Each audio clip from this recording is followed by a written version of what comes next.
beaucoup de choses parce que je suis notamment avec un doctorant qui travaille de façon acharnée, notamment en ingénierie d'anticorps thérapeutiques. Donc l'épidémie de tout ne passera pas par cette partie du plateau, soyez-en assurés. Bonjour Raphaël Seriocchi, vous êtes ce fameux doctorant. Vous travaillez sur un projet qui est très intéressant qui s'appelle Optimab en santé en particulier. Votre laboratoire de recherche d'origine, c'est le CEA évidemment. Oui. Vous allez notamment revenir sur cet outil fondamental qui est la SAT, qui a pu vous aider à porter justement ce travail de doctorat. Faire son doctorat à Paris-Saclay, ça permet de trouver au même endroit, encore une fois, si on ne l'avait pas compris dès le départ, des ressources, mais aussi des débouchés. Et ça, c'est intéressant. C'est-à-dire que sur le même environnement, vous avez l'ensemble de votre future chaîne de valeur qui est présent. Exactement. Donc moi, effectivement, j'ai fait ma thèse au CEA de Saclay. Maintenant, j'ai terminé ma thèse depuis un an. Mais oui, effectivement, et on s'en rend pas vraiment compte quand on est sur le plateau. Mais quand on regarde ce qui se passe ailleurs, effectivement, nous, on a des industries, on a des écoles, on a des laboratoires, on fait notre thèse, on peut faire l'école, notre thèse, tout sur le labo, sur le plateau. Ouais. Et c'est vraiment extrêmement intéressant, extrêmement enrichissant pour tous les projets qu'on veut développer en fait. Si on revient à votre champ de recherche, déjà c'est quoi exactement? Qu'est-ce que vous essayez de percer comme mystère en matière d'ingénierie thérapeutique? Alors donc moi, mon sujet vraiment de prédilection, c'est l'ingénierie des anticorps thérapeutiques. Alors ça parle peut-être pas à tout le monde comme ça, mais du coup les anticorps sont des molécules qui sont utilisées par le corps humain pour se défendre contre notamment les virus, les bactéries. Donc, on entend beaucoup parler en ce moment évidemment. Mais également ces outils finalement développés par le corps peuvent être détournés dans les sciences médicales pour combattre d'autres types de pathologies, et comme les cancers. Voilà. Donc on peut utiliser nos propres armes, les ingénierer, les modifier pour qu'ils aillent détruire les cancers, détruire les cellules cancéreuses et des choses comme ça. Donc voilà. C'est un bidouilleur d'anticorps, si je comprends. Ouais, on va dire, voilà. Bon, c'est pas très... Mais exactement, c'est ça. Et ces anticorps, finalement, c'est des objets qui sont de plus en plus importants en thérapeutique. C'est vraiment, je dirais, la classe majeure de médicaments qui est en train de se développer et qui vraiment, les chercheurs débordent d'imagination autour de ces objets. Et donc nous, notre boulot, le boulot d'Optimab finalement, c'est d'aider tous ceux qui souhaitent développer des anticorps thérapeutiques, donc les grandes pharma, les startups, même des laboratoires académiques qui souhaiteraient développer leur anticorps, et bien le développer plus rapidement, de manière extrêmement efficace et vraiment de le caractériser au maximum. Donc pour comprendre vraiment comment il fonctionne, pour essayer vraiment de l'améliorer au maximum pour qu'il ait le plus d'efficacité thérapeutique possible. Et ça en un temps restreint. Parce que c'est très important aussi. C'est qu'il faut que le médicament arrive sur le marché, et pour ça il faut l'optimiser, il faut travailler dessus, et plus on va vite, plus il va être vite sur le marché. Ouais, de la recherche à l'industrie, on le disait tout à l'heure avec le plateau, avec Muriel, avec Mariam, avec Aline aussi également. Ça peut sembler parfois paradoxal parce qu'entre le temps de la recherche et le temps de la commercialisation, c'est parfois pas exactement les mêmes choses, oui. Les mêmes process non plus qui sont mis en application, et pourtant vous réussissez finalement à résoudre l'équation en étant dans cette communauté d'innovation, en ayant tout à portée de main, si je résume bien. C'est ça. Et l'idée, c'est vraiment ça, c'est de réduire ce temps. Moi, de mon côté, c'est le temps de développement, mais en ayant en tête les objectifs qui vont être attendus par les autorités sanitaires pour valider ou pas les médicaments, et valider ou pas les anticorps, et du coup, essayer d'avoir de l'avance là-dessus pour proposer un produit qui va aller très vite vraiment dans les phases réglementaires, et pas se heurter à des problèmes qui n'auront pas été pensés en amont ou des choses comme ça. Ça arrive très souvent. On réduit le temps de latence. Exactement. Et on y pense à l'avance. Ouais. Et on y pense à l'avance, absolument. Et avant de rejoindre notre autre doctorante en duplex, s'il en est, s'il fallait donner encore un argument, parce qu'on arrive quasiment à la fin de cette journée, pour se dire que tout est réuni ici, sur un même plateau, ce serait lequel? Pourquoi Paris-Saclay plutôt qu'une autre communauté d'innovation? Alors moi, je connais pas bien les autres communautés d'innovation, mais en plus de tout ça, je dirais qu'en plus d'avoir les écoles et maintenant des industries avec Servier qui va arriver, d'avoir des laboratoires de recherche tout au même endroit, on a également des structures comme la SAT Paris-Saclay qui nous permettent vraiment de soutenir la recherche et de transférer ce qui se passe dans les laboratoires académiques vers l'industrie ou alors vers la création de start-up, dans ce qui est mon cas, et qui proposent même des programmes dédiés aux jeunes docteurs, aux doctorants, donc ils vont, je dirais, démarcher les doctorants quand ils sont encore dans leur thèse pour pouvoir leur proposer de développer leur projet directement à la suite du doctorat en ayant pensé vraiment à cette transition pour qu'elle se fasse vraiment très bien, puisque nous on est en CDD et après si on n'a pas de contrat ou quoi, on ne peut pas rentrer forcément dans le laboratoire.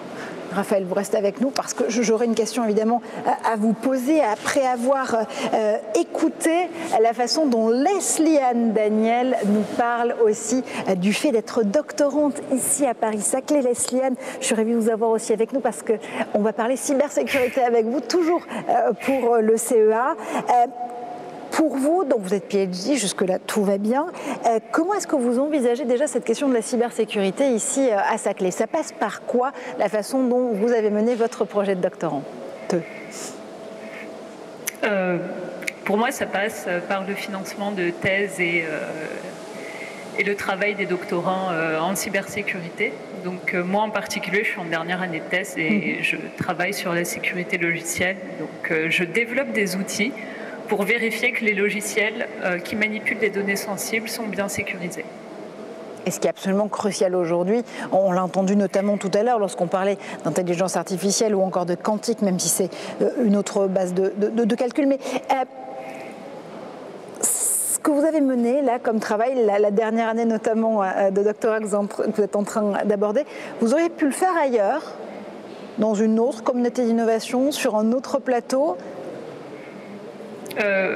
Alors, je pense que c'est quelque chose qu'on peut faire un petit peu partout parce qu'on a notre ordinateur et on n'a pas besoin de grand-chose, mais ce qu'on retrouve à Paris, ce que j'ai retrouvé dans mon laboratoire, c'est des gens très compétents qui ont su me porter conseil et me présenter à d'autres personnes, donc engager des collaborations. J'ai eu la chance d'ailleurs de partir en collaboration aux États-Unis.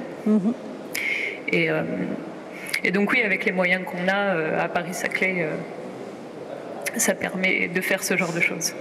Aujourd'hui, votre projet, justement, en matière de cybersécurité, il trouve un écho particulièrement auprès de certains industriels, de certains corporates, ou peut-être même de PME et de TI, pour lesquels vous pourriez proposer des solutions et affiner des produits? Alors, mon travail est plus académique plus théorique. Ouais. Voilà, c'est ça, plus académique. Je me concentre plutôt sur une carrière académique. Après, en effet, comme je travaille sur la sécurité en lien entre le logiciel et le matériel, j'ai eu des interactions avec certaines compagnies de matériel informatique, justement pour leur reporter quelques-unes des vulnérabilités que j'avais pu trouver. Et aussi, oui, on a une application, on a appliqué nos outils pour vérifier la sécurité de programmes open source, donc que tout le monde peut trouver sur Internet et utiliser. Absolument. Raphaël, Leslie-Anne, quand vous voyez la façon dont d'autres PhD ou d'autres doctorants et doctorantes peuvent travailler à l'étranger, vous les enviez encore ou vous dites que ça y est, avec Paris-Saclay, on a un outil qui permet de ne plus rougir en matière de passage d'une part de la recherche à l'industrie ou rester dans l'académique pour, j'allais dire, 100 fois sur le métier remettre son ouvrage, mais est-ce que, parce que j'imagine aussi que quand on est des jeunes talents et des cerveaux comme vous l'êtes tous les deux, eh ben on compare aussi les offres qui sont proposées à l'étranger, à l'international. Pour vous, c'était Saclay, il n'y avait pas de compétition dans la matière, c'était vraiment ici que vous pouviez réaliser et vous épanouir chacun dans vos projets de doctorat. Raphaël, peut-être d'abord. Je pense qu'on peut s'épanouir dans plein d'environnements et je pense aussi à l'étranger. Bon, moi, c'était pas du tout mon envie, mais c'est vrai que maintenant, bon, Paris-Saclay, l'idée c'est aussi un petit peu de ressembler à ces grandes universités étrangères et je pense qu'on est en train d'y arriver et ça donne beaucoup d'espoir, je trouve, sur le plateau à réussir à faire quelque chose de vraiment très cohérent, de très intéressant et qui va être de plus en plus valorisant pour les jeunes docteurs et les doctorants qui vont passer par ici parce que ça va être de plus en plus connu, ça va être de plus en plus efficace et franchement, oui. C'est le bon moment pour le faire. Leslie-Anne, pour vous, même si l'objet de recherche, pour vous, il reste encore académique, il n'est pas forcément tout de suite de vous lancer dans l'entrepreneuriat, là aussi, quand vous avez comparé les offres, ce qui vous était proposé finalement à l'étranger, vous vous êtes dit que Paris-Saclay, ça a resté le meilleur choix?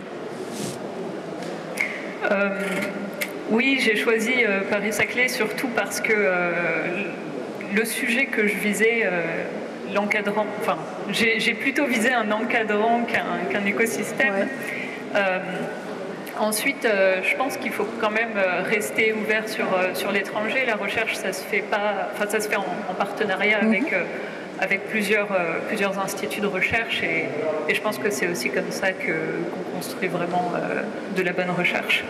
Vous l'avez compris, vous êtes un peu nos publicités vivantes, si j'ose dire, pour les jeunes doctorants et doctorantes qui auraient envie, évidemment, de rejoindre cette communauté d'innovation. Paris-Saclay, pour vous, Raphaël, en un mot, c'est quoi? Quel est l'avantage numéro 1 d'être ici? Eh ben, c'est qu'on a tout à portée de main. Tout à portée de main. Je garde, je prends tout à portée de main. Leslie-Anne, pour vous, encore une fois, s'il fallait résumer l'avantage principal de venir opérer son doctorat ici à Paris-Saclay. On est à 2 pas de Paris et il y a quand même beaucoup d'événements qui se passent à Paris et c'est vraiment cool de pouvoir y participer. Et on va pouvoir en refaire en présentiel très bientôt. Ça va être formidable. Oui. Merci infiniment à tous les deux. Merci Leslie-Anne d'avoir été avec nous en duplex. Merci Raphaël d'avoir témoigné ici en plateau, sur le plateau. Au moins ça, c'est fait. On arrive presque à la fin de cette grande journée de direct ici, Paris-Saclay Spring pour son édition 2021. Dans un instant, des moments encore riches en surprises qui vont arriver puisque on vous le promet depuis le tout début de cette matinée, les prix Spring 50. C'est parti.